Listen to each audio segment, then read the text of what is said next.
record on this computer. Okay, so welcome everybody to the third lecture of the aspects of HAP seminars.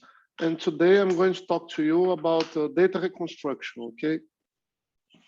As usual, I'll ask you to please mute your mics and refrain to ask questions until the end. And then at the end, we can have a bit of discussion. Yeah, I see that there is already somebody with a raised hand. So if we want to start, please go, please say. Naila?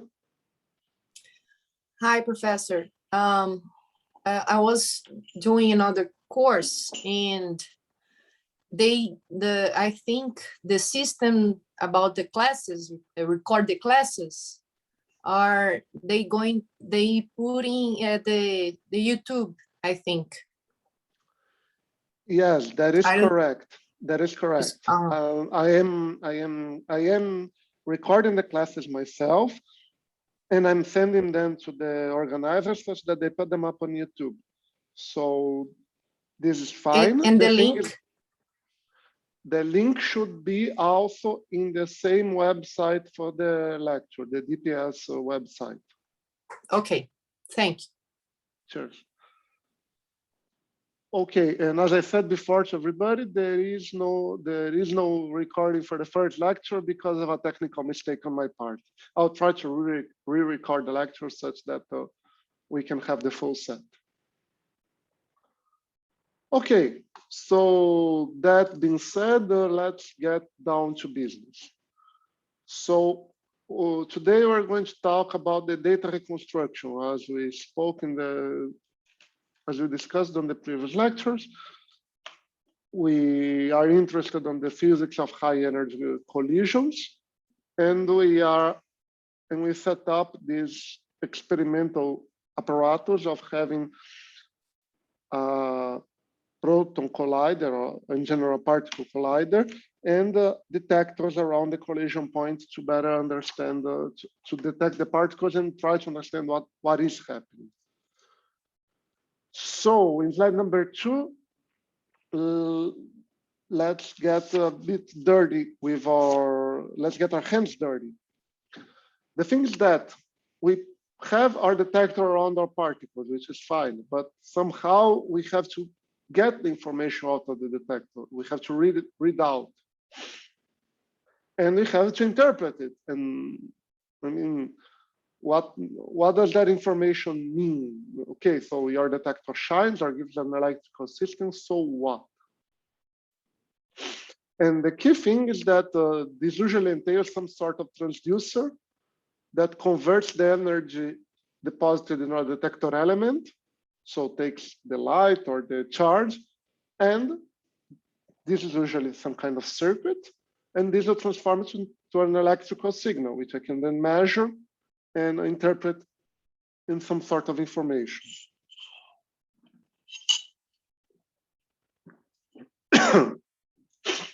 Since this is high energy physics and this is the year of 2021, we don't do these things by pen and paper anymore, right? We digitize the signals and do digital signal processing.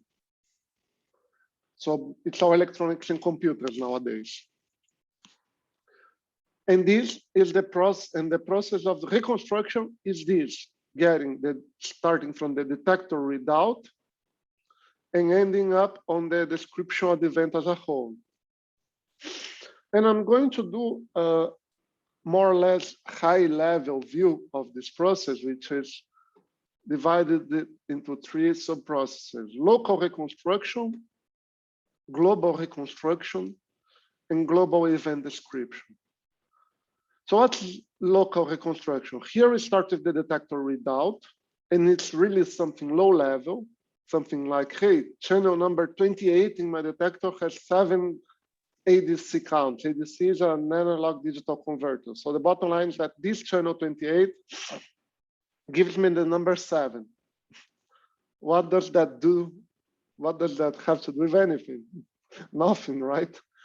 But the key thing is that we want to transform this into some sort of intelligible data. So we're going to say that this channel has a heat. And this is usually very low level information, okay? So for instance, for a tracker, this may just mean, okay, a charged particle passed through this sensor. For a calorimeter, it says a charged or neutral particle deposited energy in this sensor and this much energy. So this is just the first level. And then you have to go to global reconstruction. Global reconstruction is something that starts with the heats and tries to group them at a higher level. So if some of you are into computer science, this is akin to the pattern recognition clustering processes that you have in computer science. So again, to keep with high energy physics, you can try to connect all the heats in a tracker to see where the particle passed through. You remember in last lecture that we had a charged particle going through a tracker in the cartoon and lighting up in red some of those sensors. And then your question is how they connect these measurements and try to reconstruct the trajectory of the particle back. Or if you have a lot of hits in a scintillator, you may want to group them together somehow, clustering, and try to reconstruct the shower. And then you can try to reconstruct the energy deposit of a photon. And then there is global event description, where you use these high-level objects to describe the event as a whole. And then you try to connect this to some kind of physics process interpretation. So for instance, you can connect some kind of energy cluster to a track, because then it would be able to reconstruct an electron. An electron would leave a track in the silicon detector, and then would leave a shower in an electromagnetic calorimeter. Or a hadron may leave a track, a charged hadron may leave a track in the silicon detector, and then a shower in a hadronic calorimeter. And you try to correlate these things and say, so this track connects to this energy cluster, so it is an electron, it's probably an electron. Or you may connect tracks in two different tracker systems, for instance, the silicon tracker and the gas detector. And then you say, then these are probably a muon. Are these completely separate things? No. A bit of the local reconstruction is more or less separate, but where global reconstruction stops and where global event description starts is a bit of a fuzzy border. But we can use this simplified model on how the reconstruction goes to start. So in slide number 3, before doing anything, let me talk about the coordinate system that we use in hadron colliders and we use in the LHC. Okay. So you can imagine that this is the circumference of the LHC. And then you set your reference frame in the following way. Usually you want to put Z along the beam direction, so the beams come here and here and interact here at the interaction point. And then you put the Z on the direction of the tangent of the beam when it arrives here. And then you have to put the X and Y somewhere. At the LHC, we chose to put the X radially towards the center and the Y pointing vertically. And then this is a good and right-handed coordinate system, right? Because X vector Y gives you Z. Nice. Then you define two angles. The phi angle here,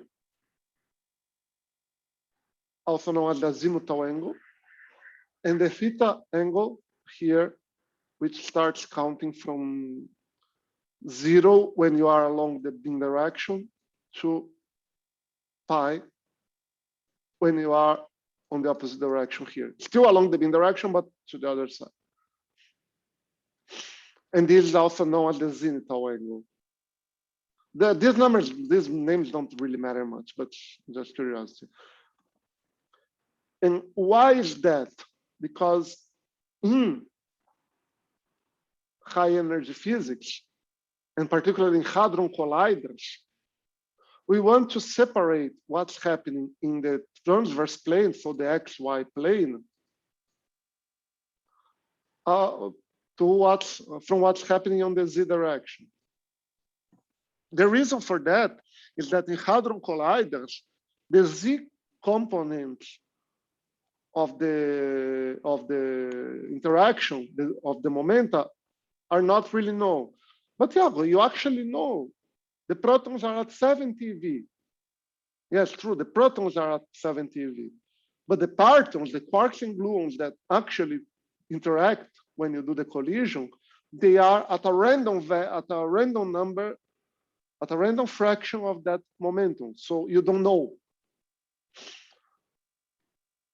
Okay, fine. So well, you don't know what's the problem. The problem is that if you want to do useful things like calculate conservation of energy momentum, conservation means that you have to know the before and the after, right? Or else you cannot really apply.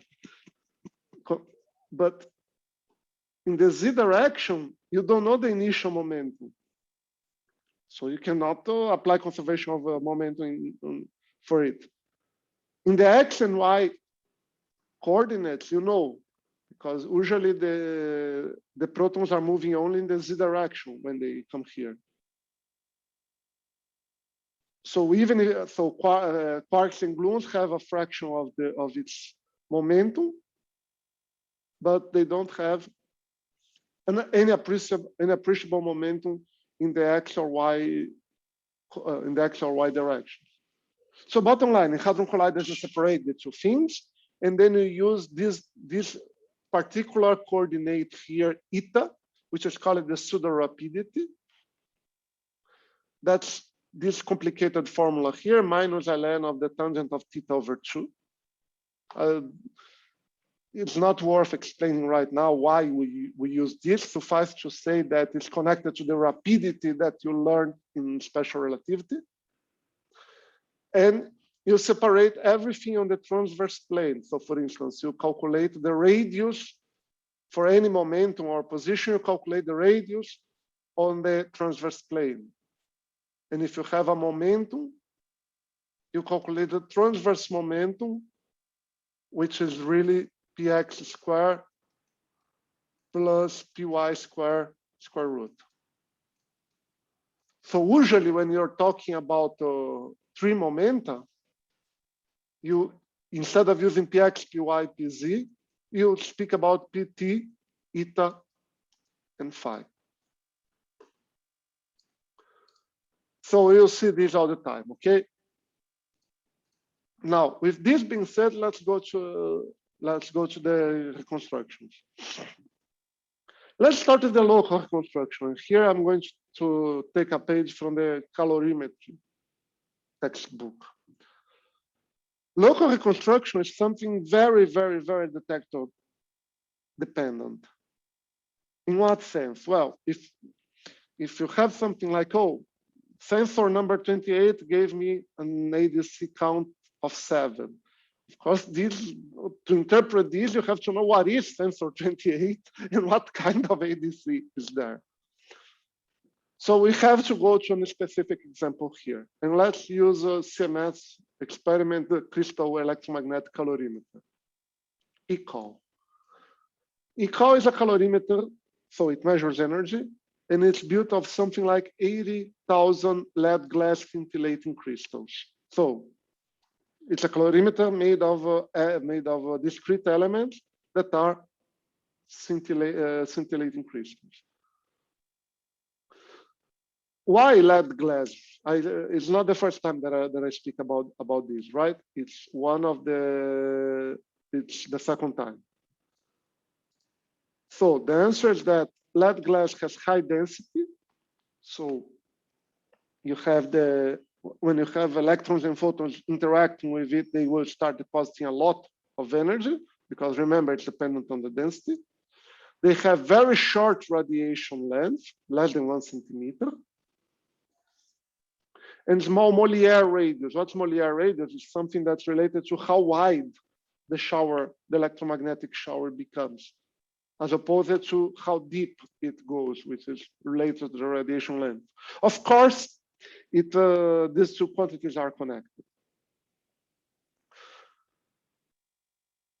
So the bottom line is that in more or less 1 centimeter, an electron loses or photon loses 2/3 of its energy. So it's good because then in something small like 10 centimeters, and 10 centimeters is tiny, right? You have electrons and photons will deposit almost all of their energy. So you can have a small calorimeter in a sense. And even better, it's a scintillator, so it shines. And 80% of the light is emitted in like 25 nanoseconds, which is super short. Plus, it's emitted in a wavelength of 420 nanometers. For those of you that don't know the optics by heart, this means blue. And the crystal itself is transparent to blue. So it's exactly the same situation that we want to have for a scintillator. And it has, the only problem is that it doesn't give too many photoelectrons by MeV. It's something like 4.5 photoelectrons per MeV. So it's not perfect, but it's very good. How do you read it out? Essentially, you have these photodetectors of two kinds. It doesn't matter here. Just going to say that the APDs exploit the photoelectric effect in a diode, and then they convert light to electricity. And vacuum phototriodes are photomultipliers that have something like a cathode, an anode, and a dynode all together. And it's the same thing, it converts light to electricity. So this is what it looks like, okay, in slide number 5. So you see that these small bars here are supposed to be each one of the small ones here, you know, they are supposed to be one crystal. And you put them in a way that they point to the interaction region, such that when electrons or photons come out, they hit the face of the crystal. And then it would shower in here. And then the shower would make this thing shine in blue. And you have the photo detector to convert that light into electrical signal. And as is customary in hadron detectors, you have a division in between a barrel part and an end cap part, which cover these parts here in between low eta, so low pseudo-rapid, and high eta. This pre-shower here is just a technical implementation. It doesn't matter for what we want. But Thiago, why this geometry? Why not round? Why not spherical? Well, of course, if you come and look back, I'm going back here, there is a natural axis of symmetry here along the beam direction Z. So this screams for you to use cylindrical geometry instead of a spherical geometry. So this is what it looks like. And then, of course, you can imagine that this guy here is cylindrically reflected around the z-axis here. So in the end, you will have something like this.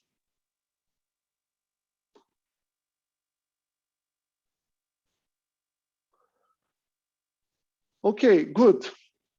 And how do you transform this light and then this charge this electrical signal into a measurement, you have to have a circuit.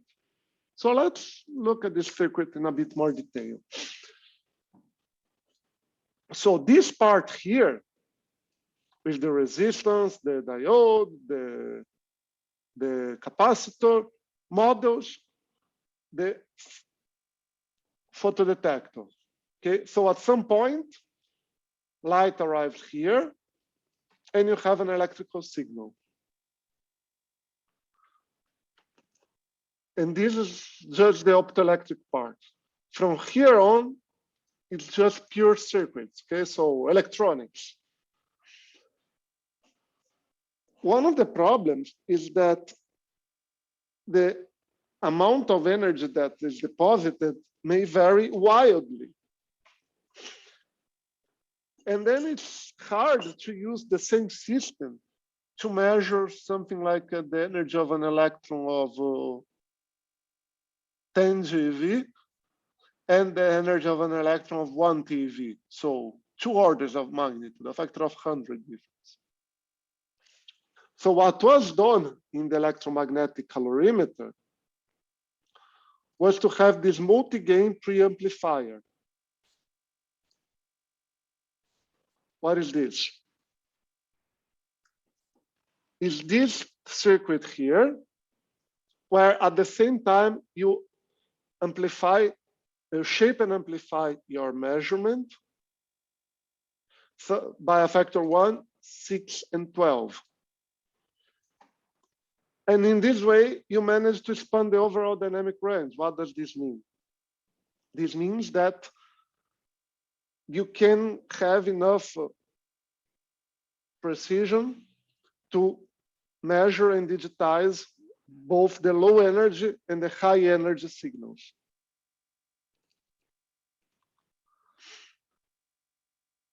And then if you want, and then the key is to find out which one is the highest unsaturated range. What does it mean unsaturated? It means that at some time, at some point, if the energy is too high, these guys start overflowing. They start in a quote unquote erroring out. So if the energy of the, let's say it's an electron, if the energy of the electron is too low, none of them will saturate. If it's medium energy, the times 12 will saturate. If it's high energy, the times 6 will saturate. And you are in a bit of trouble if you're the times 1, so that the guy that doesn't do any actual amplification saturates. And then you take the highest one that did not saturate and convert it to a 12-bit number with an analog to digital converter. But then you have to carry on this information of which one of the gains, 12, 6, and 1, was the one that was actually chosen. So you need at least, this is a choice of 1 in between 3, right? 1 out of 3. So to codify this, you need 2 bits of information. And one interesting thing is that you want to make sure that all of these guys work more or less in a similar way. And this is what we see here. So here you see for the high, mid, and low gain, so the 12, the 6, and the 1.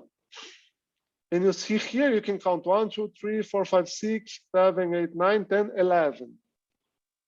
Because obviously you don't need to count the 0, right?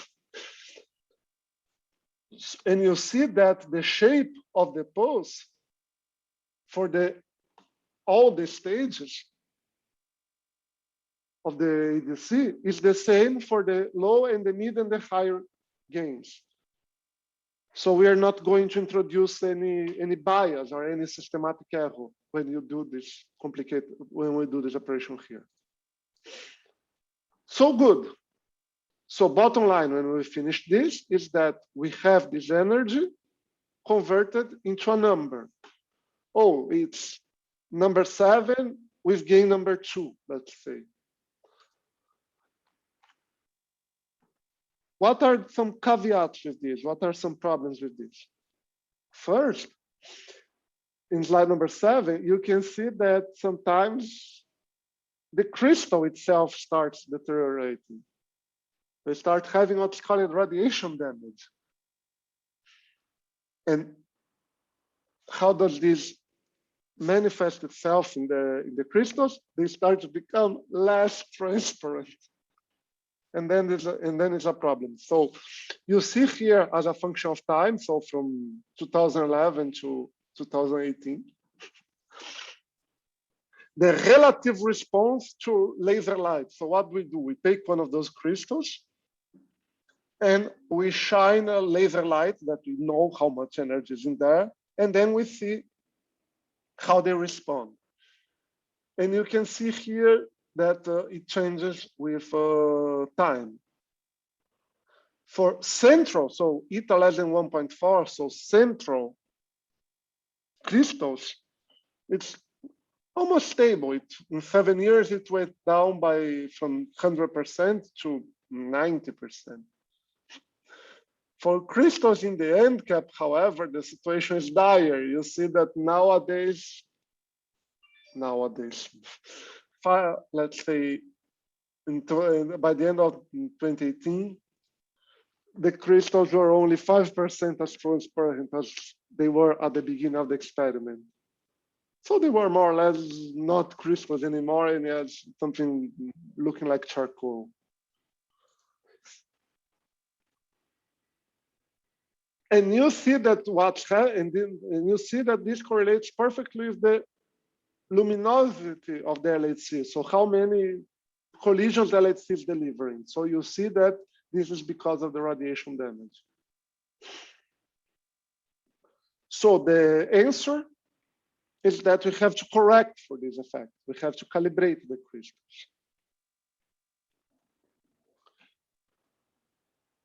And this is something that we do during the local reconstruction. So when you do the equal local reconstruction, you have to estimate the energy, the time, and the position of an energy deposit, let's say from an electron, on an equal crystal. So how do we actually do it? Remember, we have a 12-bit word.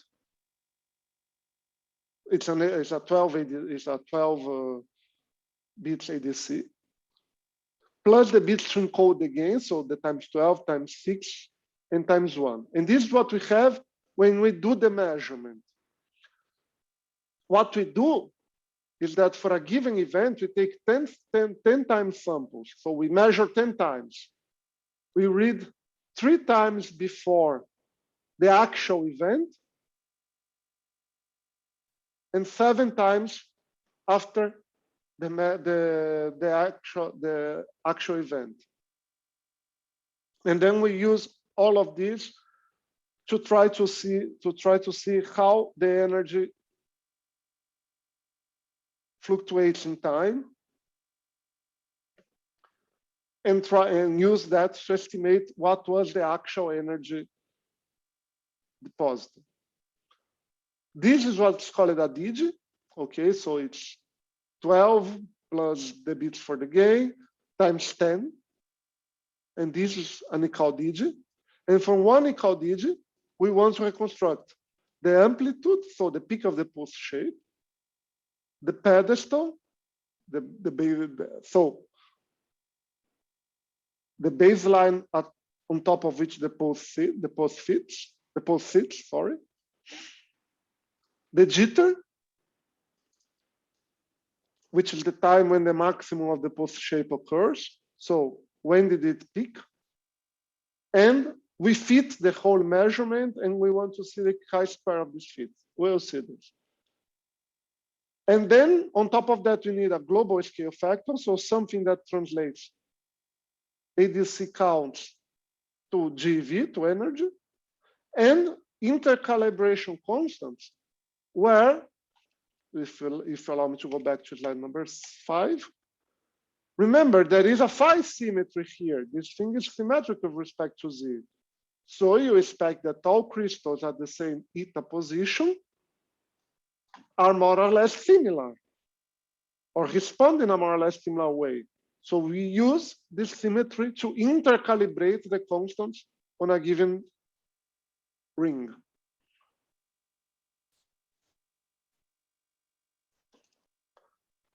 So we do all of this, and this is what it looks like on slide number 9. So in black are the points that we actually observe.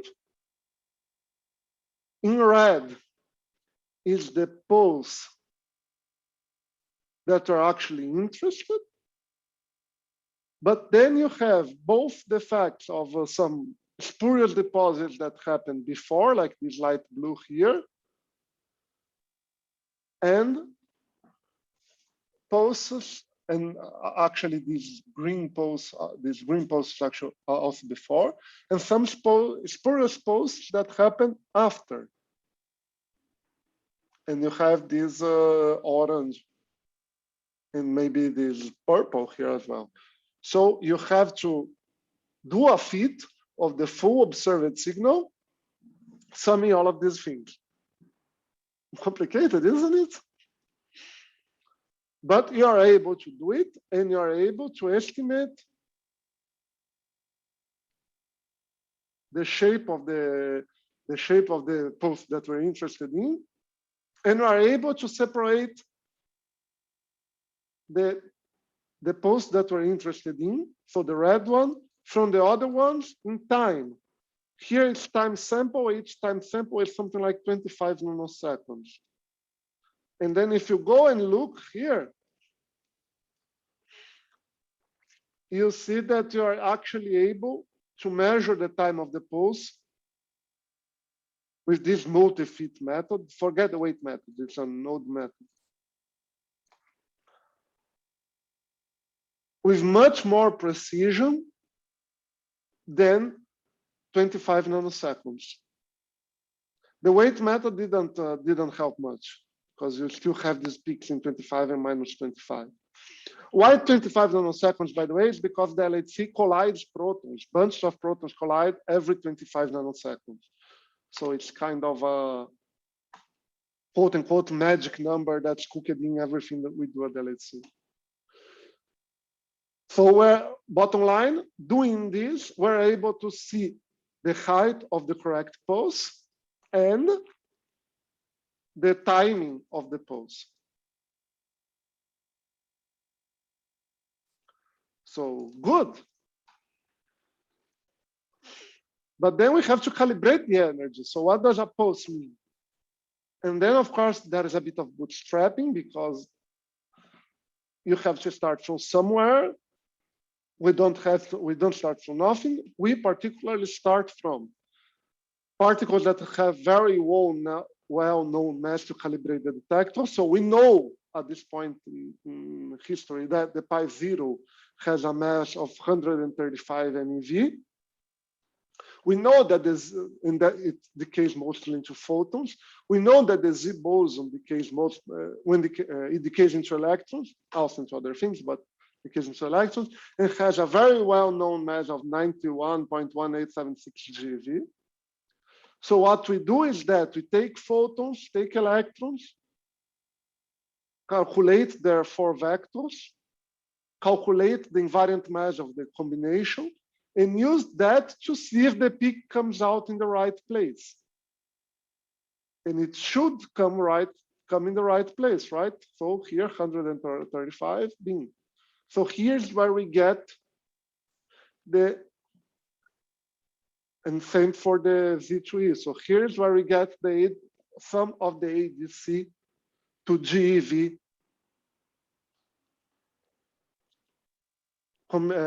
constants. And you see here that in red, you see it as a function of time. So if you don't calibrate, it's completely wrong. it comes out something like 90% of the actual mass of the pion. But if you do the calibration and then apply the calibration to the next round of measurements, and then use those to calibrate again and do it iteratively, you get something which is centered around 1 and with a nice Gaussian shape. Yes, the Gaussian here is, of course, turned at 90 degrees, but you can see, right? And you can do that both for the pion and for the Z boson as well here, see?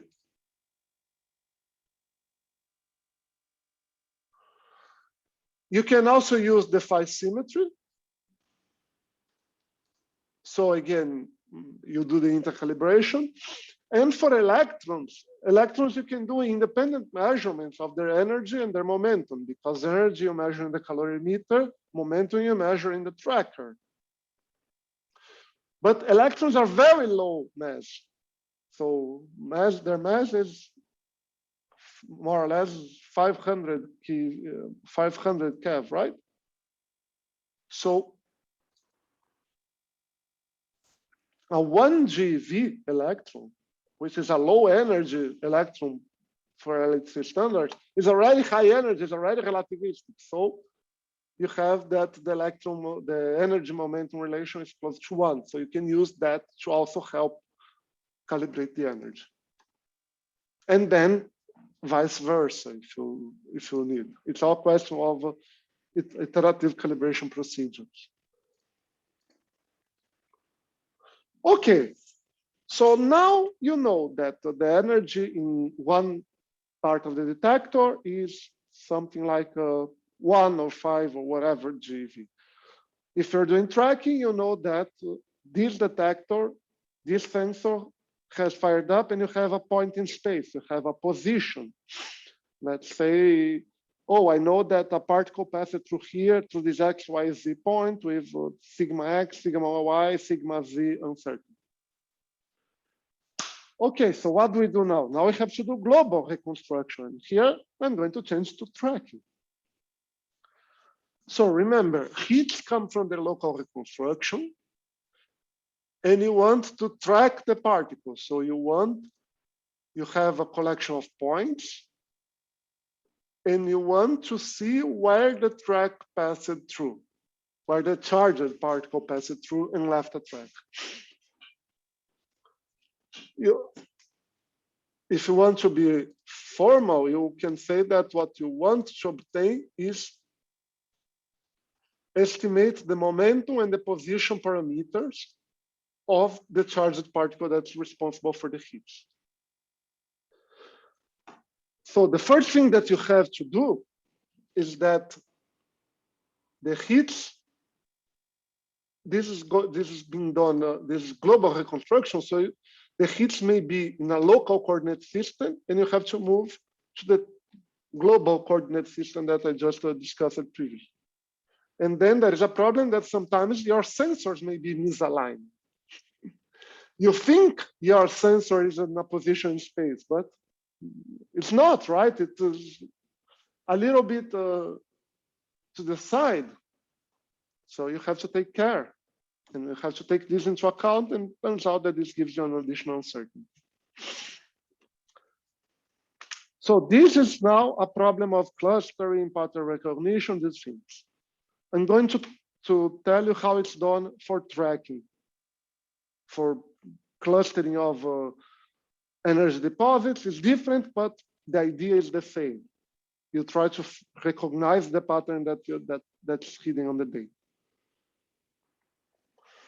And traditionally, tracking is divided in 3 steps, okay? First, you have to find the track. Namely, you have a lot of heats that you have from local construction, and you have to find which subgroup, which subset makes up a given track candidate. Heats can come from everywhere, from different particles, or even from noise. And you have to connect the heats to the mother particle somehow. And then there is track fitting. So you found the subset of hits that make up a given track candidate. And from that subset of hits, you have to do something that estimates the parameters of the track. So where the particle came from and what was its momentum, which is what we really want to do, right? Now, the thing is that is a hard problem, because imagine that you are in the situation on the left, and this is just on 2 dimensions. What I'm going to ask is for you to connect the dots and to go from the left situation to the right situation. And I hope you agree with me that it's absolutely not trivial, right? And especially in slide number 13, what's going to come on the high luminosity, let's say, that's going to come online in 2028. So it's over in 3 dimensions. And you have in the high luminosity LHC, you have 200 production vertices. Each vertex, you have more or less from 500 particles coming out. So you have 10,000 hits, and you have a couple of, let's be generous. You have a couple of seconds to connect these dots. So, spoiler alert, it's hard, and we need people working on it, okay? Wink, wink. Okay, so how do we do this tracking thing? First, we want to measure momentum, right? So you know that to measure the momentum of the charged particle, you put a magnetic field and do the measurement of how it bends. So back to electromagnetism. You know that it's the Lorentz force. You know that magnetic force will not change the energy of the particle, so you do these simplifications here. Parameterize everything using the path length along the track instead of the time. So you know this trick, you parameterize a curve by the how far along you are on the curve. So change variables, the S is equal to VDT, oops, sorry. The S is equal to VDT, being write this, recognize the momentum here, and solve and get this formula here. Easy, right? So if your field is inhomogeneous, you are in trouble. You have to solve this complicated differential equation here to solve your problem. If your field is homogeneous, though, then you know the answer, right? You are going to have a helix, which is essentially a circle. And then the circle will be moving on the direction of the magnetic field.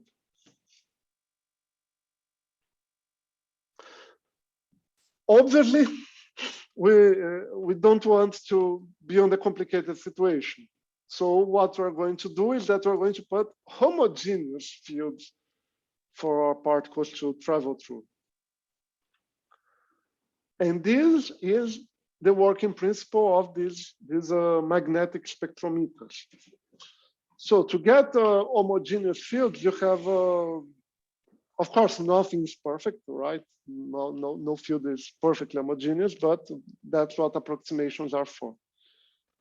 Some examples of fields that you can make more or less reasonably homogeneous are a solenoidal field. So you know this, right? If the solenoid was actually infinite, the field inside would be perfectly homogeneous in the direction of the solenoidal axis. It's nice because there is a cylindrical symmetry, which meshes well with the cylindrical symmetry of the detector itself. And you do, and then it's going to do some deflection. If you align it with the z-axis, it's going to deflect the particles bending in the xy plane. And then the thing is that you want to have some tracking detectors which are arranged on some cylindrical shells around it. The interaction point should be here. And then what you do is that you measure the curved trajectories on the rho phi plane, so the transverse plane, at a given fixed rho. So if you allow me to come back here, is in slide number 12 is exactly this situation. Each of these particles have a constant curvature radius, and they move here and you can measure it just on this transverse plane. Imagine that this is a cross section of a solenoid, and then these circles here are the detector layers. An alternative would be to have a dipole field where now you have some rectangular symmetry and the deflection goes into the YZ plane if you have them like this. And then, of course, have a different geometry. You have to put the tracking detectors in parallel planes. I don't have a picture, but it's literally something like this. And you measure curved trajectories in the YZ plane at a fixed Z.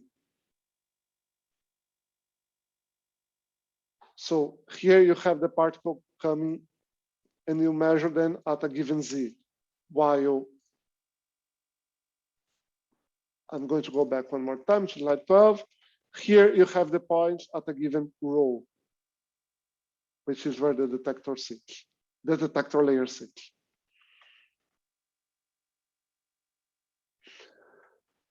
Okay, so now you know that it's a helix. Let's get to work.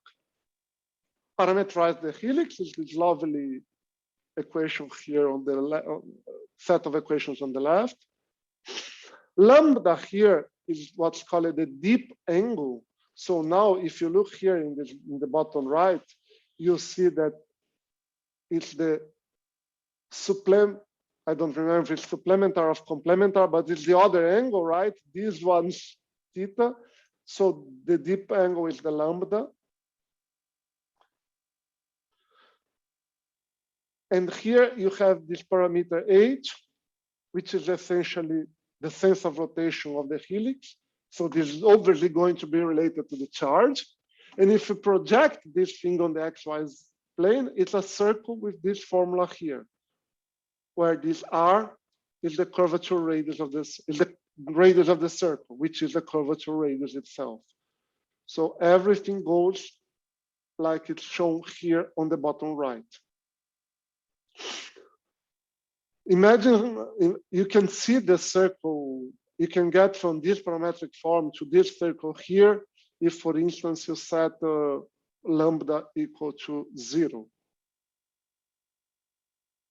Sorry. If you set, yes, lambda equal to 0.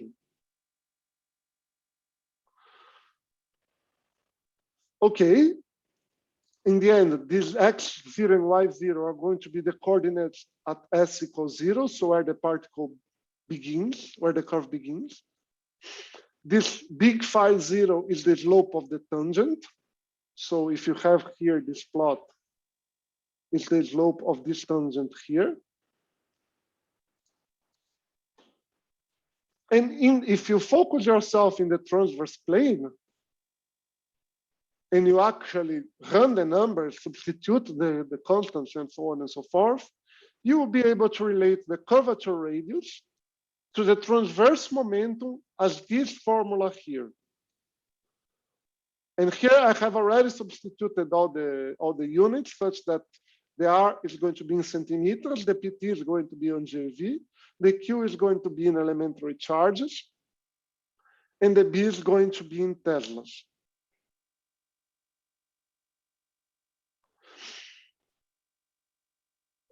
And why these particular units? Because these detectors nowadays are being built with more or less these dimensions. The whole tracker detector of CMS is something like 1 meter, 100 centimeters. So that's why we put it on these particular units.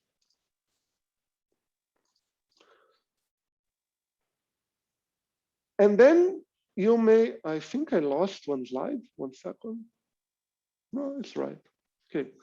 And then you may ask yourself, fine, Thiago, but how do you know which points make up this helix?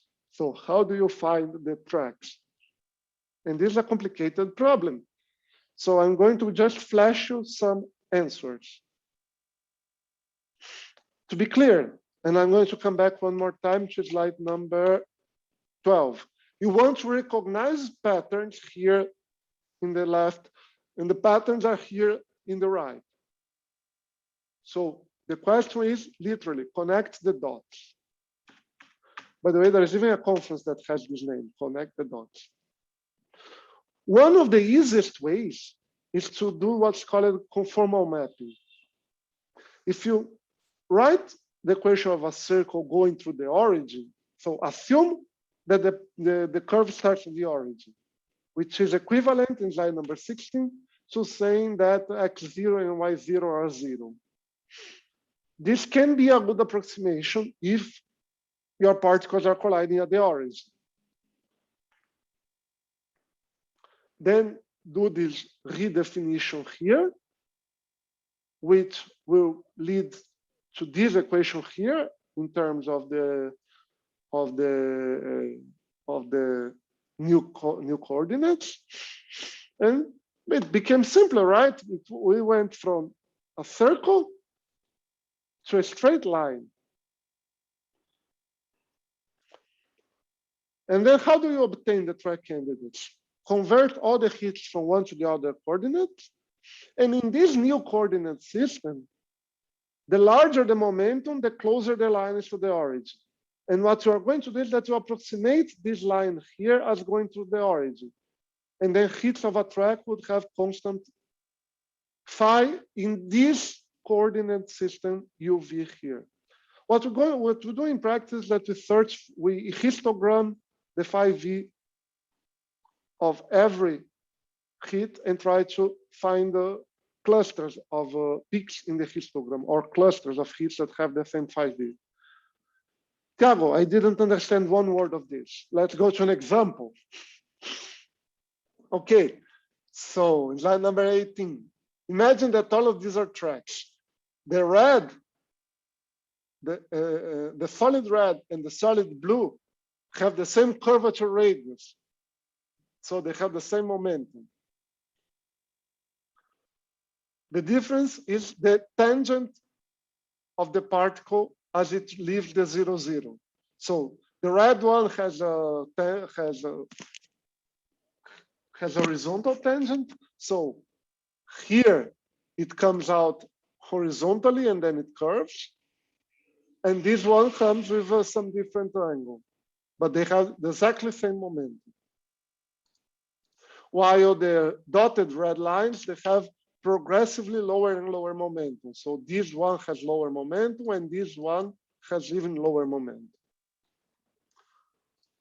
So now you see that if you do the transformation, you get this situation here.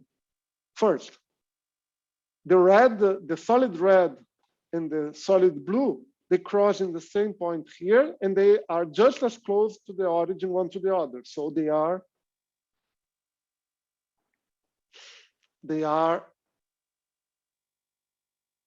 in the same, they have the same momentum, while the dotted ones have less momentum, so they are further away from the origin.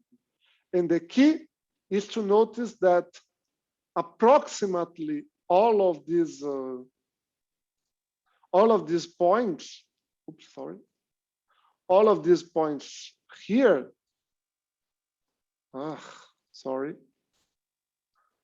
all of these points here, they have more or less the same phi angle in this new coordinate system.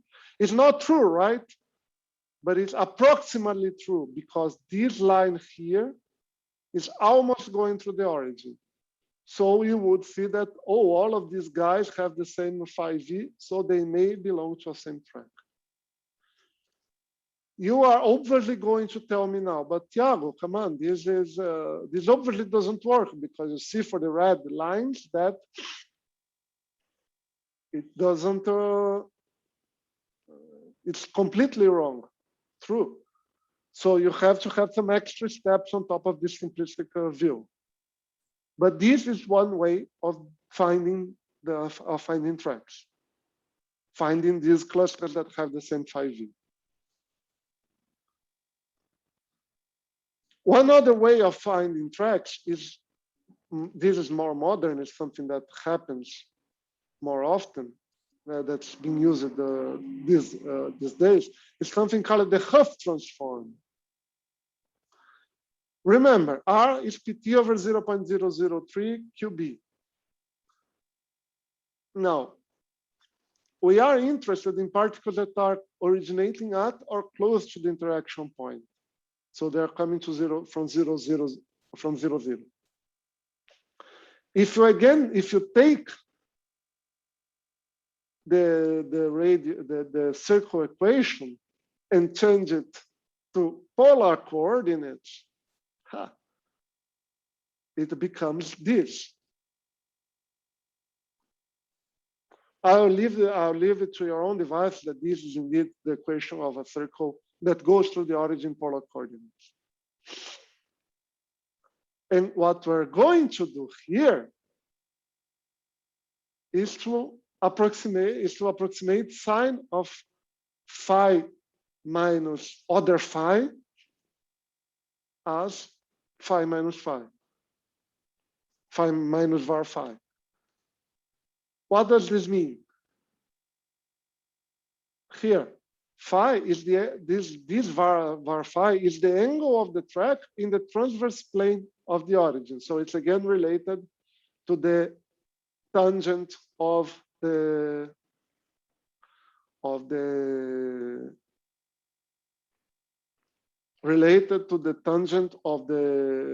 curve of the particle when it appears. If you go, you can see that it's related to the big phi zero of the helix just by a constant factor. This small angle approximation is true when the tracks are high PT, which means when they don't bend too much, when they are close to straight lines. And you can see this here. Again, I'm going to come back for a second. Here. You can take the correct limit of making R become very, very large. So when all of this is done, you can combine this equation with this equation here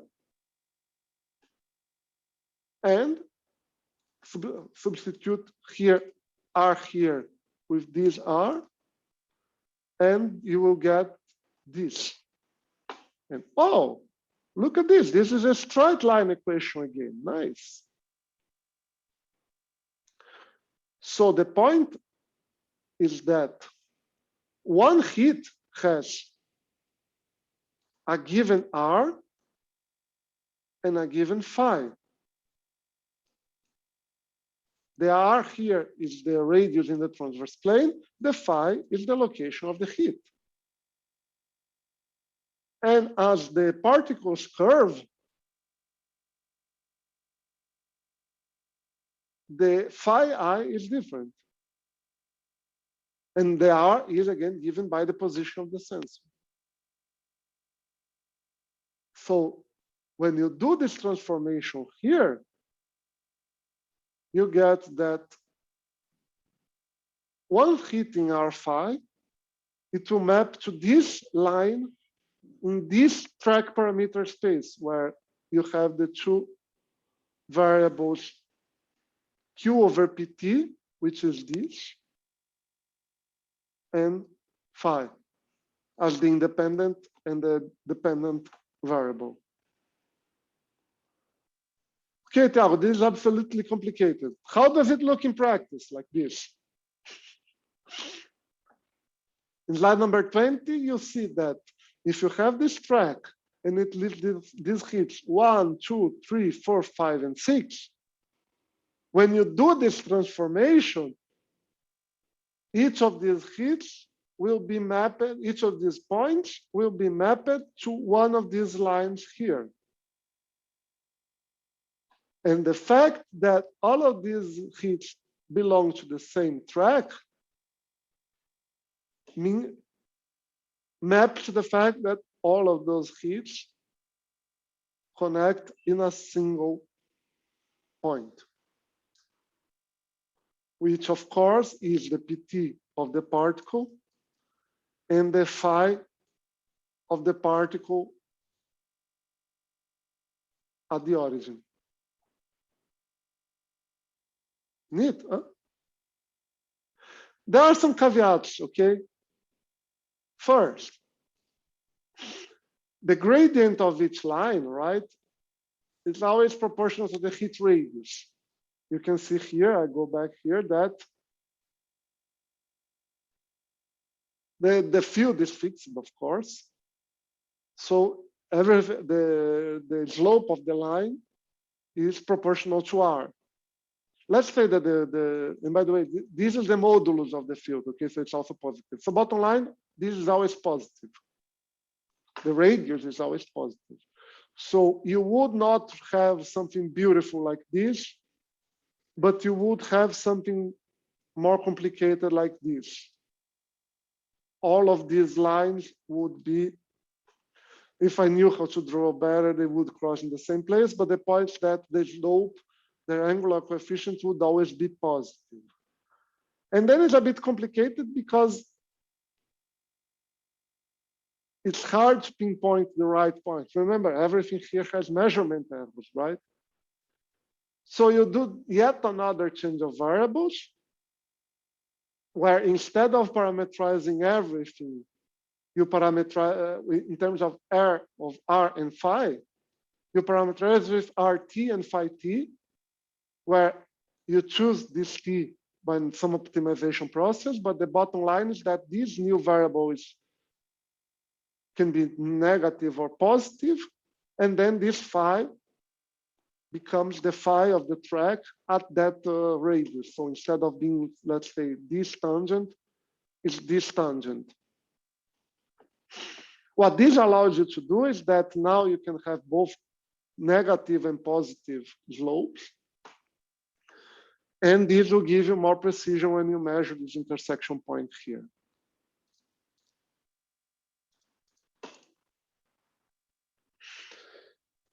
Okay, one last thing. Thiago, why don't we do the obvious thing?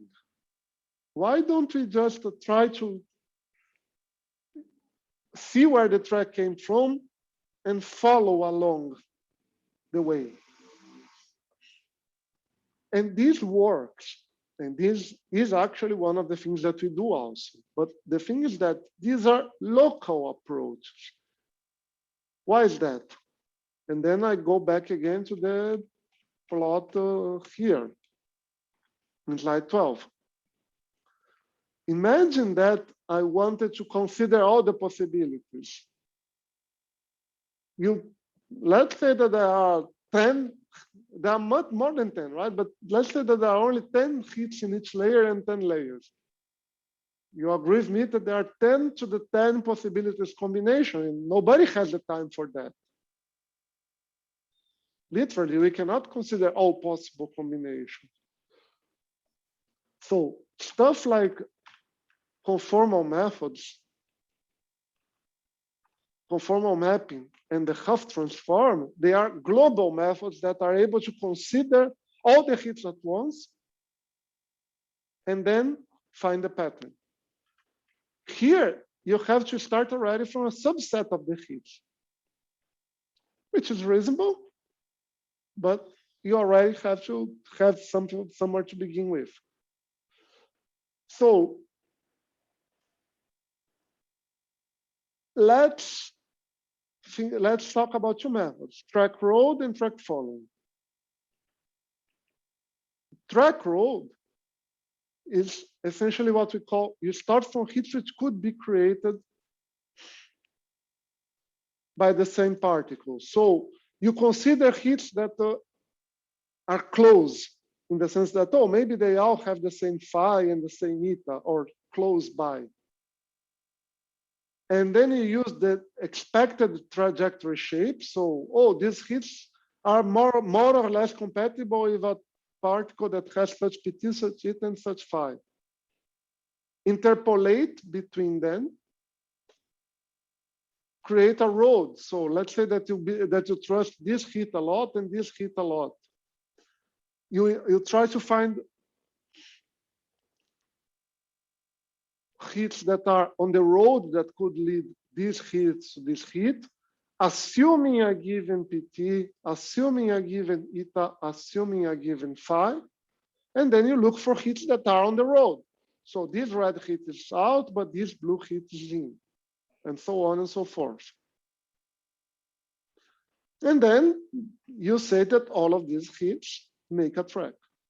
But you have to have something from which from where you begin. For instance, you could take hits in the first and the last layer, or hits on the track, a hit on the tracker and a hit on the muon detector. And you trust more the muon detector because only muons pass by. And then you say that this is a track candidate. Or you could try to literally follow the track. In what sense? Start with a seed. Again, a seed is a subset of hits that you trust more or less. And then extrapolate and try to see if there is a hit. And if there is a hit, consider that these guys are a hit, are a track, and then continue extrapolating. But sometimes you find nothing, so you just continue. And then you have to make a judgment call to see, oh, I missed too many hits. I'm probably following the wrong track. Or you manage to reach the end of the detector system, and then you have all the hits on your track. So these are more local-based methods. And this is actually, this last idea, the idea of following the track, is the basis of what is actually used at tracking in the LHC, the so-called Kalman filter method. But before I speak about the Kalman filter method, I just want to quickly go through the track fitting.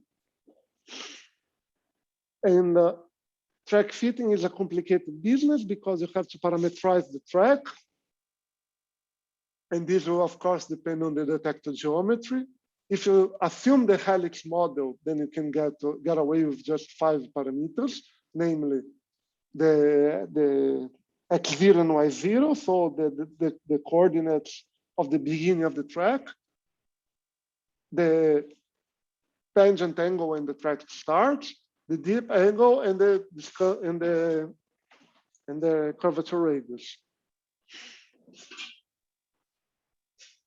But you have to take into account how this track will actually be realized in your detector.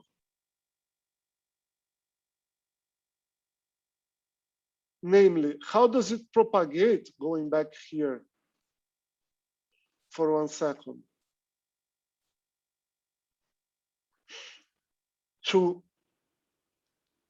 from one point to the other. And you're saying, sure, Thiago, it's a helix. We know that, true. But the field is not perfectly homogeneous, is it? So you have to take into account some uncertainties of that.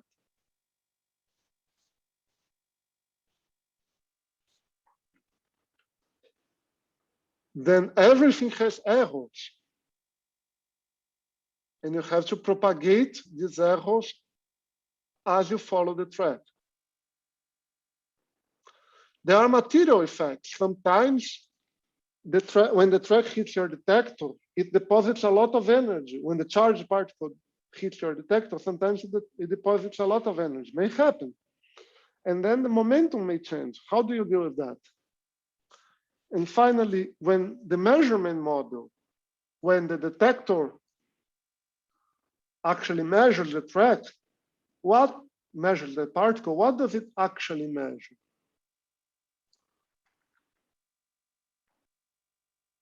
So this is just to scare you a bit, but pay attention to the fact that it's more than just fitting a circle. In any case, all that we have time to do here, and time for me to explain to you, is doing a simple fit of a circle.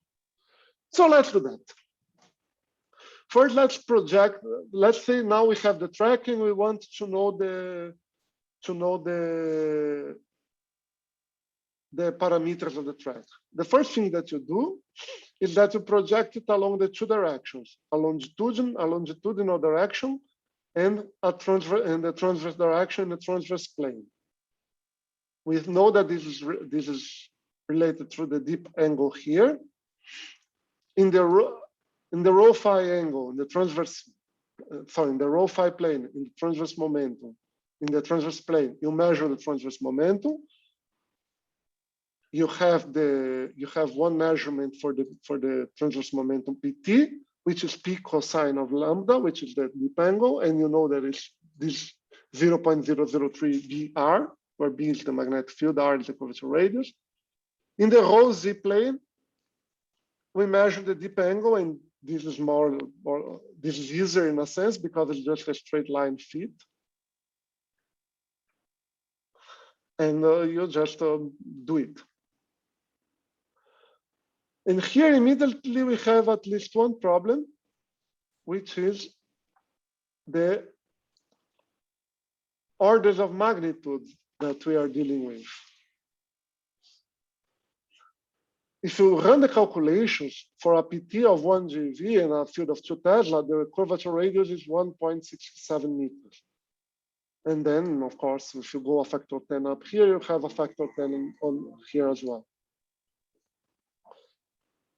The thing is that our detectors are big, but not that big.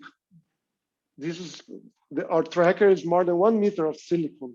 It's only 1 meter of silicon.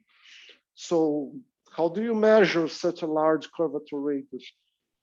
It may start looking up like a straight line. So the key thing is that you can instead of measuring the curvature radius itself, what you do is that you measure the sagitta. So assuming that the track is this blue arc here, and you can see why this is sagitta, right? Because it looks like a bow. If you run your trigonometry here, you can assume that the sagitta, which is this red segment here, is much smaller than R, and then you have that the curvature radius is proportional to the inverse of the sagitta. And then if your tracker itself is more or less 1 meter of size, then the track length will have more or less 1 meter. By track length, I really mean the length of this thing here. Then you see that we have changed from measuring large numbers to measuring small numbers.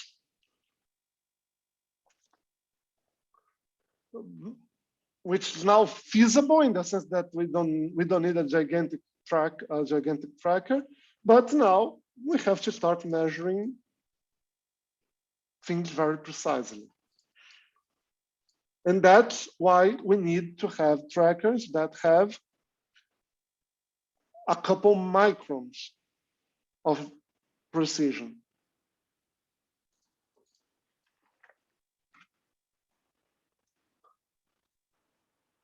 Then, once you measure the transverse momentum and the dip angle, you can measure the total momentum because it's P is PT over cosine of lambda.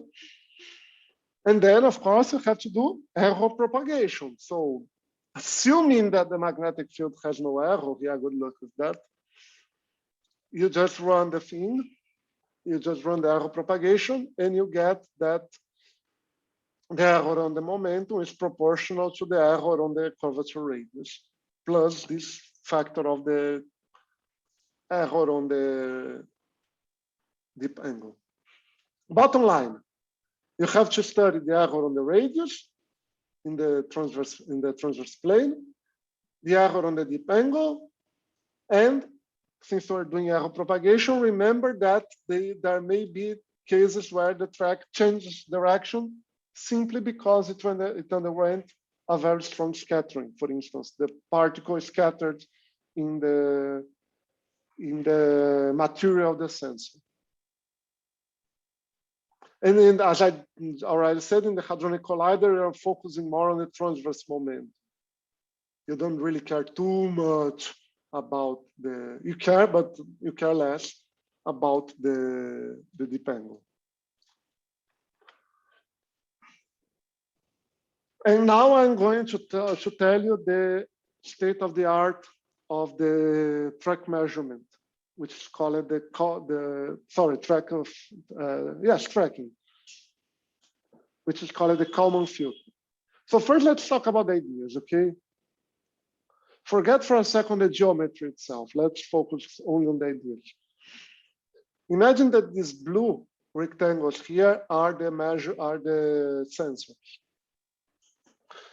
That if you know something about robotics, you may already know the Kalman filter. The Kalman filter is used to guide and measure the position and iteratively guide robots when they are moving. The idea is that to start the Kalman filter, you again need a seed. So it's a local method. Then what you do, you predict the position in the next measurement plane. So it's this red thing here. But you also have a measurement. And of course, these two things are going to be different, right? Nothing's perfect. So what you do is that combine information in between the prediction and the measurement in what's called the filtering. Thiago, what do you mean by combine?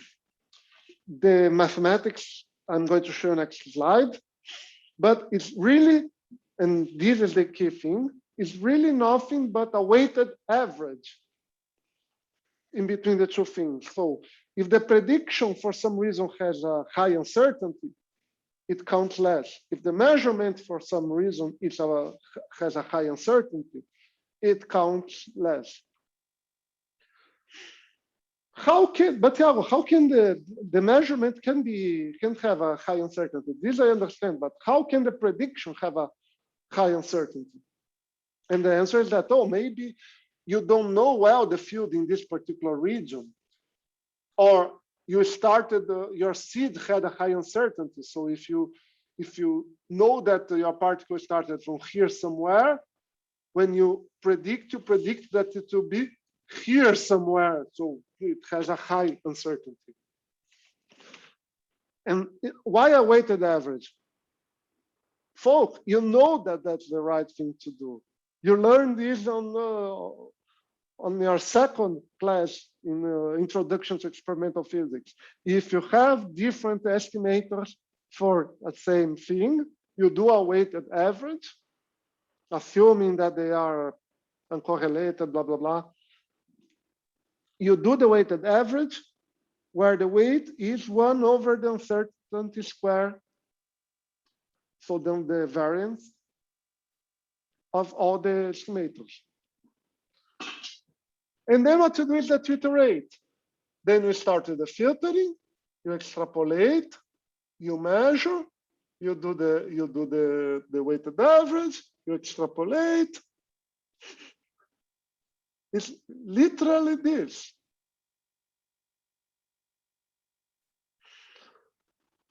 Okay. Now, in the end, you have all of the filtered of the filtered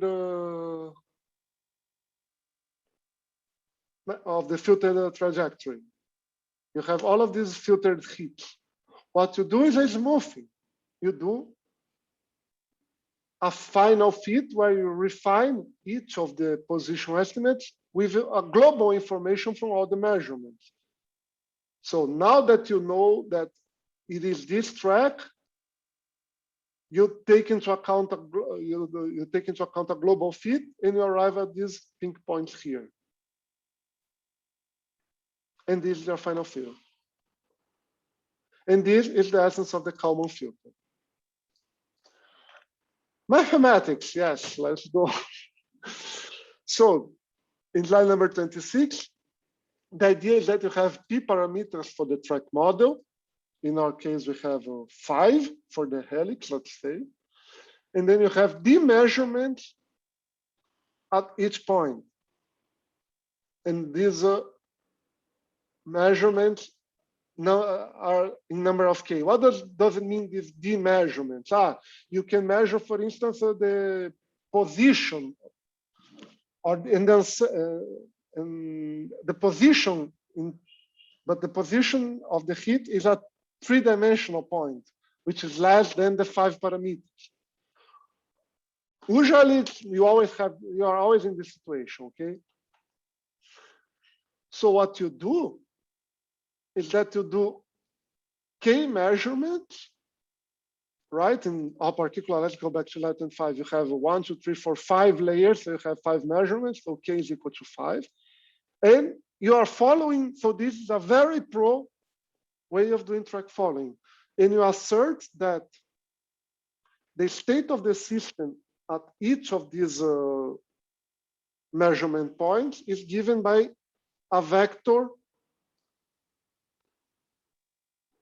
which in this case would be a vector of these parameters, which is called QK.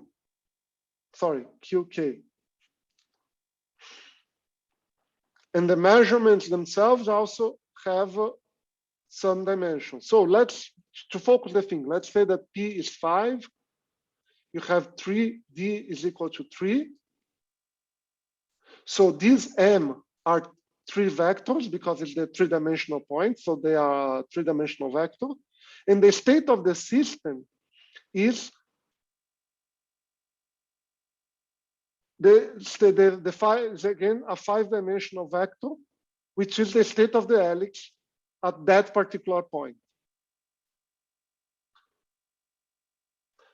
And then what you do is that, and what you're going to do is that you're going to write everything as a matrix equation, okay? So you write a system equation, which has this form here, where this G now is a P by P matrix, which essentially evolves the system from state K minus 1 to state K. And then there is a perturbation that accounts for errors. And then you add the new point and you update all the parameters, all the covariance, using some other equation, which is called the measurement equation, which translates the state that the system, the track is in, with what you actually measure. And so this H matrix here is a D times P matrix. So it's something that translates the 5 parameters into the 3-dimensional point. Again, there is an error.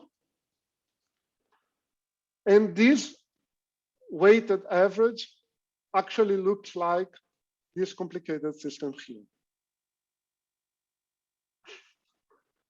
Of course, we have computer code to do all of this.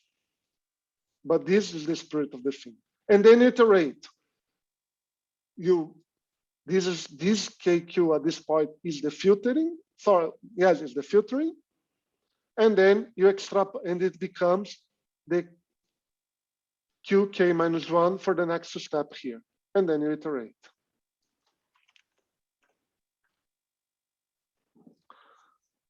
In 3 dimensions, it's hard, I agree, especially because 5 dimensions for the helix.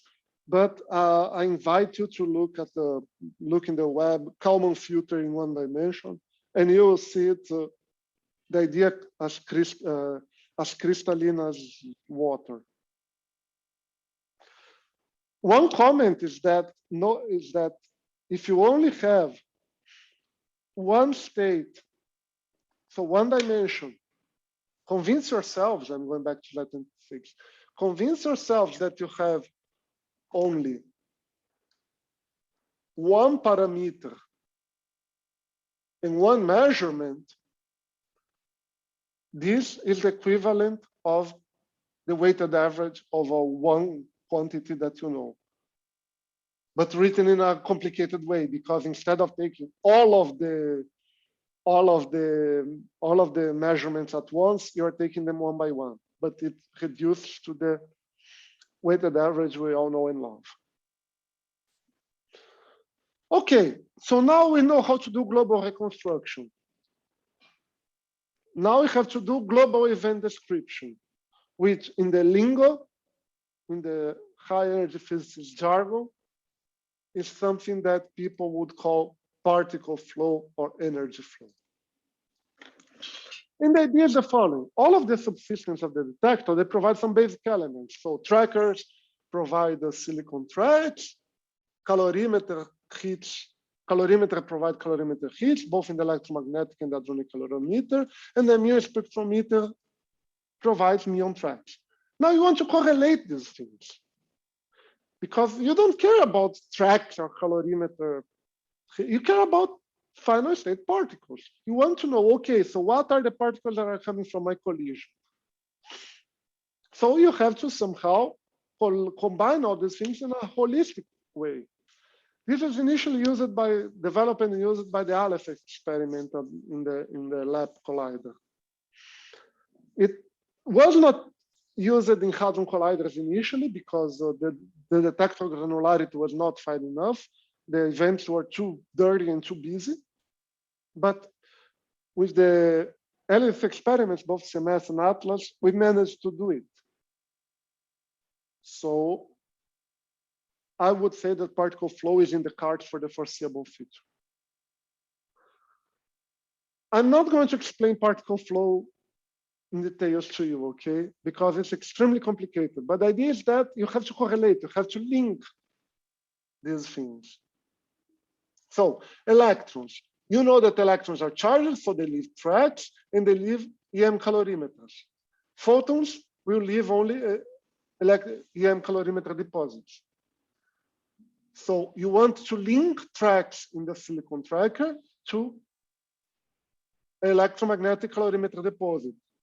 What does link mean? In a simple way, you could say, oh, this track has momentum of 10 GeV, and it has there is a 10 GeV electromagnetic calorimeter deposit that is more or less on the same position, same eta, same phi. Of course, the devil is on the details. What does more or less in the same position mean? You have to tune this, but then you link them. And you say, oh, these are actually due to the same particle. Muons, they will leave tracks both in the silicon tracker and in the Muon spectrometer. Charged hadrons should leave tracks in the tracker and deposits in the hadronic calorimeter. If they are neutral instead, they have only calorimeter deposits. But there are more complicated things. Remember, electrons, they are curving. They may Bremsstrahlung. And here I mean macroscopic Bremsstrahlung. An electron may give a real photon when it bends. So maybe you want to also link this photon with this electron. So you have to combine all of these energies. Then a tau, when it decays, it may decay in such a way that, for instance, it produces only a few hadrons and one neutrino. And you don't measure the neutrino. So you have to have some flexibility to notice that a couple of hadrons flying together, and it's really a couple, 1 or 3, may be the effect of a tau lepton. And then you have to globally look at the event and see if there is an imbalance of momentum. And if you see that, you correlate that with the presence of a neutrino, because the neutrino escapes the detector, and then it would look like as if momentum was not conserved. So you have to do this link. When you do all of these, in the end, you should have a list of final state reconstructed particles. So this answers the question. What came out of the collision? The particle flow algorithm will build upon the global reconstruction, which builds upon the local reconstruction, and it will answer you this. Notice that this is very close in format to the list of particles that a collision simulator, like the ones that I spoke about in the first lecture, Pitya, Herwig, Medgraph, Kalkrep, they give you lists of particles. So a good particle flow algorithm will also give you a list of final state reconstructed particles. So it will give you the best approximation that our detector could see to what really happened. Of course, the difference is that we can run it on both a simulation and a simulated detector, or on the real detector, which is what we want to do. So let me show you some examples here in this last 20 minutes. Electron reconstruction. You correlate electrons, energy deposits in equal with tracking the tracking system. And here you can see, and here we don't need to brag, but you can see the extremely good agreement in between the simulated data. So here it's Z boson going to electrons, the full histograms. So in yellow and blue here are the simulation, and the black points are the data. And here on the bottom, you have the ratio data over simulation. The simulation is done with Monte Carlo methods because it's there is a bunch of integrals that have to be solved, of course. And well, I think the agreement speaks for itself, right? So here you have the PT of the electrons is reconstructed. The eta, the pseudo-rapidity is reconstructed. You can see here that there are some holes, right? If I go back, I'll go back a lot. You can see the holes. And yes, we take care of that. We make sure that we only consider electrons and photons that do not fall, that are not very close to the hole. If you ask why is there a hole, it's obvious, right? You have to have, the cables have to come out through somewhere. And when you set up the detector, you set it up in sectors. Where you link the sectors together, the parts together, and put the cables in the structure, there is a hole. So you can even see the holes here, nice. And if you look at the measure of the Z, you see it again, this amazing agreement, less than 10% everywhere in between simulation and data. Let me quickly tell you something about reconstruction. And this is one of the things that I sort of papered over in the beginning. We saw in the first lecture that the quarks and the gluons, they go through parton shower and hadronization. And I told you, and I'm not going to show it to you, you're going to learn this on your quantum field theory classes, when you have them, if you have them, that they give rise to a collimated high momentum spray of hadrons that fly roughly in the same direction, a hadronic jet, a jet of hadrons. And then you have to have an algorithm that identifies, that clusters these hadrons together. And in the same vein, you can cluster all the observed particles, and then you can do this cross-check. The total transverse moment in a hadron collision, initially it's 0, and it's conserved, so it should continue being 0. Of course, there is mismeasurement, right? Fine. But it should be compatible with 0. So if you sum in the transverse moment, in the transverse plane, all of the momentums, all of the momenta, and it's different than 0, this would be evidence that something escaped their detector, like the neutrino.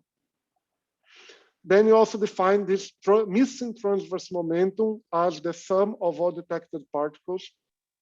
There are vectors in the transverse plane. And then you take the modulus of these and see if it's compatible with 0. And here is what it looks like, okay? In slide number 30. Here are these two coordinates that I told you. So you have phi, the azimuthal angle, and eta, and you see here deposit, and you see here all of these. These are two-dimensional histogram, and you see it here as the measurement of the energy. Here you have the energy in that particular crystal. They don't have crystals, they have something different, but the idea is the same in this particular sensor. And you see here that, oh, you have a cluster of energy together. So this is probably due to a jet. And you'll see here why it's called a calorimeter tower. And if you actually look at it in the true coordinates, you'll see how it looks like. So this is an event with one jet. This is an event with two jets, two sets of hadrons flying together. They flew here in the opposite directions. And you see here that in the transverse moment, in the transverse plane, they balance each other. They are what we call back-to-back. And you see here the PT, the eta, and the phi of the two jets, and they're more or less balanced, as they should. And you see here the rest of the calorimeter, the rest of the energy deposits in the calorimeter. Here, red is the electromagnetic calorimeter, and blue is the hadronic calorimeter. And you can do it with calorimeter towers, but you can also do it with particle flow objects. So you see here all those links that I told you. It links tracks with energy deposits. And you see again that it's more or less connected with the position, and you use the fact that you know the physics that's happening. So for instance, here you have two photons very close together, and they have energies and momenta such that their mass is compatible with actually being decay from a pi zero. So you link the two things. And this is how it looks like at the level of the tracker, at the level of the electromagnetic calorimeter in the middle, at the level of the hadronic calorimeter in the right. So in the end, you can say that in this event, you had a long kaon, two charged pions, and one neutral pion in this particular region. So you are able to interpret the event, which is what we want to do. Let me just make a bit of advertisement here, which is the fact that we also have online reconstruction. The LHC collides particles at more or less 40 megahertz. It's impossible to record and score all of these collisions. So we have something called a trigger system that looks at these collisions in quasi-real time, does all of the reconstruction that I just told you in quasi-real time, and decides to keep the event, save it on disk, or throw it away forever, delete it forever. In CMS, in the CMS experiments, we have a two-level trigger, where essentially one of them, the level 1 trigger, does a very quick reconstruction, a very coarse granularity, and looks at events at the full rate, 40 megahertz, and chooses only a subset of events, 100 kilohertz of these events, to further analysis. And this system does this reconstruction in customized electronics hardware, ASICs and FPGAs. Nowadays, I think it's all FPGAs. And it does all of these analyses that I told you in 4 microseconds. Then these events that the level 1 chooses are fed to the high-level trigger, which is essentially a computer cluster, which runs the reconstruction software and reduces again from 100 kilohertz to 1 kilohertz. And here is wrong, it's 380 milliseconds, I'm sorry. And it has access to the full detector granularity. And you see here that we have to, on the online world, we not only have to do the right thing, do a good, efficient reconstruction, but we have to choose which are the most important events, and we have to do it fast. So it's the same problem, but harder, much harder. And it's what I do. This is my contribution to the experiment. And I would love to have new students to help me, just saying. So in the end, if everything went well, we have a full reconstructed event. So for instance, if you have TT bar production, where the tops decay into W and W bosons and D quarks, and decay into 2 leptons, 2 neutrinos, and the W's decays into 2 leptons and 2 neutrinos, you would see something like this on the right. The 2 jets from the B quarks, the 2 leptons, say an electron. Here, look, a lot of electromagnetic energy, and there is a track, but it's hard to see. A muon, which is this long track here, and the missing ET, which comes from the neutrinos. Nice, isn't it? So with this, reconstruction is ready. Finally, we can do data analysis, which is the subject of the next lecture. So again, thank you very much for your attention. And I would ask that if you want to ask questions, please go ahead and raise your hands.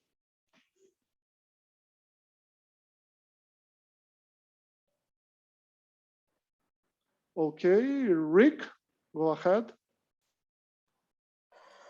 So these detectors detect the hits and make a lot of fix and reconstruct the products. Caraca, can I say in Portuguese? Sure, go ahead. I'll answer in Portuguese as well. Então, porque meu inglês não é tão bom, tipo, eu até consigo ouvir. Não tem problema, vamos lá. Mas tá certo. Então, basicamente, tem esses detectores dentro do LHC, dentro dos colisores de partículas, e eles pegam esses subprodutos das colisões para reconstruir as outras partículas que estão dentro lá, as subpartículas, tipo os gluons, os taus, essas coisas. Mais ou menos. A ideia é que depois disso aqui, pode acontecer, é que nem eu falei na primeira aula, depois disso aqui tem tudo que acontece depois. Então você tem toda a produção de partículas depois da colisão, que são centenas de partículas por colisão. Por exemplo, tem que voltar bastante. Isso aqui. E você gostaria de obter informações da colisão a partir disso. Então, a partir dos detectores, você tem que correlacionar toda a informação entre esses detectores para tentar entender o que foi que aconteceu aqui. Nossa, e aí, se eu tendo o que passasse só de aconteceu ver aqui... isso. Pois é difícil, né? Tendo tudo que nossa. aconteceu aqui, você pode obter informação sobre a física que aconteceu na colisão, que é o que a gente está interessado. Entendi que essa daí vai ser a próxima aula que a gente vai analisar essas Essa informações. é a seguinte, sim. Essa é a seguinte. Thank you very much, mister. Eu tô amando as aulas, por mais que eu fique meio perdido em alguns momentos. Calma aí, eu vou Qualquer baixar a mão coisa aqui. Muito obrigado. Eu que agradeço. More questions?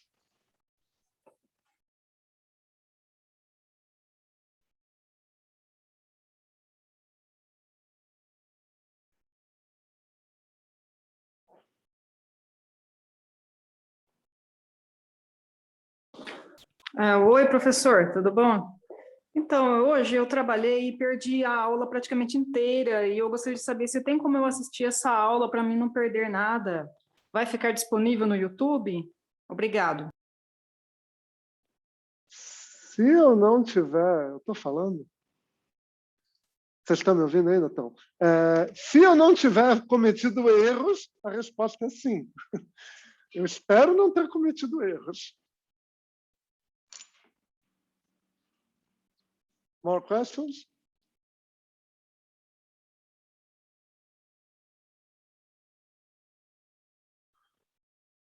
Okay, so as usual, please feel free to contact me offline if you want to chat more. I'm always open for questions and discussion. And the slides should already be available on the website.